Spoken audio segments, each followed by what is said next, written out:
teacher number 7, business-minded. Opo mga kaibigan, ito yung mga teacher natin na kung magtinda wagas, dinadamay pa ang grade.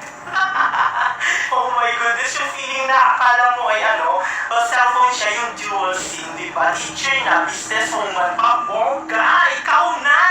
Panoorin nyo to. Okay class, pass 20 pesos para sa bayan ng inyong module for this week. Ito ang ating magiging lesson for this week. So, get one and pass. Tapos pakibigay na rin yung mga bayan yung 20 pesos each. Tapos nung kinumpute mo yung mga sales na binigay nila sa'yo, oh my goodness, 15 pesos lang yung worth niya. Ikaw talaga mga businesswoman ka May 5 piso ka pang tubo. Oh my goodness, ang dami-dami namin mga estudyante. Ikaw na, idol! Oh, dito pa. Panoorin nyo.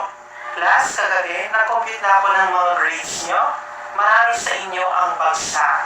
Pero huwag kayong mag-alala dahil may mga paninda ako dito. Kung bibili kayo ay dadagdagan natin ng points ang mga card nyo.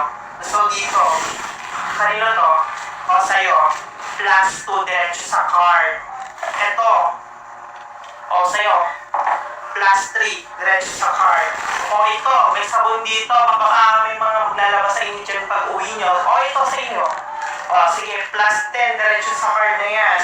O ito pa, kanino to? O sa'yo na, plus 2 diretso sa card mo. O ito, may kape. Baka may mga dyan, mahilig magkape. Sino? O, plus 15 to. O sa'yo na, plus 15 diretso sa card. O ito pa.